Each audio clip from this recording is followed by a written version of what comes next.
Salut les architectes de la finance décentralisée. Aujourd'hui, on explore un pilier historique de la DeFi, MakerDAO, le protocole derrière le stablecoin DAI. Longtemps considéré comme la banque centrale du Web3, Maker a su traverser les cycles, mais fait désormais face à des défis majeurs, concurrence, centralisation, régulation, et remise en question de son modèle. Alors, Maker peut-il encore tenir son rôle clé dans la DeFi, ou est-ce une machine trop lente pour l'avenir du Web3?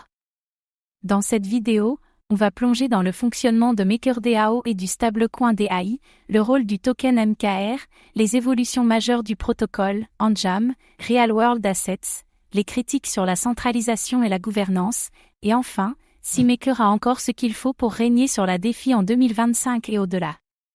DAI, un stablecoin non indexé sur des réserves bancaires. Contrairement à l'USDC ou l'USDT, DAI est surcollatéralisé par des actifs crypto et tokenisés. Pour mint du DAI, on dépose de l'ETH, du WBTC ou d'autres collatéraux dans un smart contract. Une approche algorithmique mais adossée à des actifs réels. Le rôle de MakerDAO, Maker est la DAO qui gère l'émission du DAI, le choix des collatéraux, les taux d'intérêt, la gouvernance, etc. Le protocole a été le pionnier de la DeFi dès 2017. Une banque centrale décentralisée avant l'heure.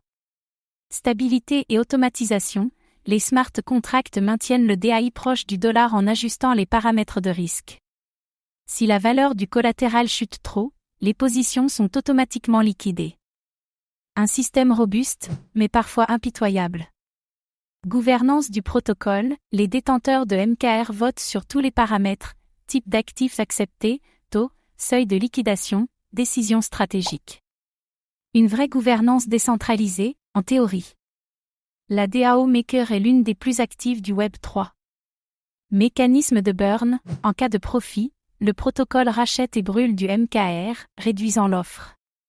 Cela crée un lien direct entre performance du protocole et valeur du token. Un modèle économique cohérent, mais lent. Concentration du pouvoir, une poignée de wallets détient une part importante du MKR, limitant parfois la représentativité des votes. Une décentralisation à double tranchant. Le plan Anjam, proposé par Rune Christensen, Anjam vise à simplifier la gouvernance, créer des sous-DAO, et renforcer la résilience du protocole. Cela implique aussi la création de nouveaux tokens, et la restructuration du rôle du MKR. Une refonte radicale pour s'adapter à l'échelle mondiale. Real World Assets, RWA, Maker a commencé à intégrer des actifs du monde réel, bons du trésor US, obligations, comme collatéral. Cela augmente la stabilité mais aussi l'exposition réglementaire. Une évolution controversée mais nécessaire? Diversification géographique et juridique, le protocole cherche à décentraliser ses entités légales et serveurs dans plusieurs pays. Objectif, éviter les attaques réglementaires concentrées. Un vrai travail d'infrastructure politique décentralisée.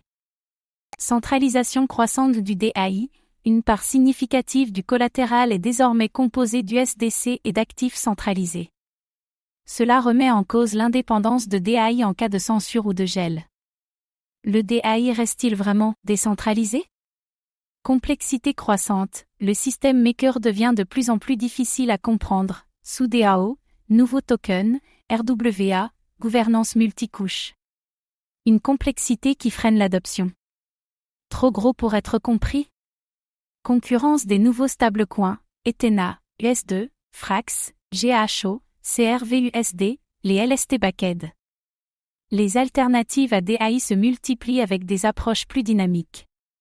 Maker doit rester compétitif sans perdre sa stabilité. L'équilibre entre innovation et robustesse est fragile. Une gouvernance DAO qui inspire, malgré ses défauts, Maker reste un exemple de gouvernance décentralisée fonctionnelle. C'est une référence pour de nombreuses DAO. Une organisation pionnière à améliorer, pas à abandonner. Une refondation stratégique en cours, si Anjam réussit, Maker pourrait muter en un protocole plus agile, mieux adapté à la régulation et à l'échelle mondiale. Sinon, il risque de se figer sous le poids de sa propre complexité. Tout va dépendre de l'exécution. Une question de légitimité, Maker ne peut plus compter que sur l'ancienneté.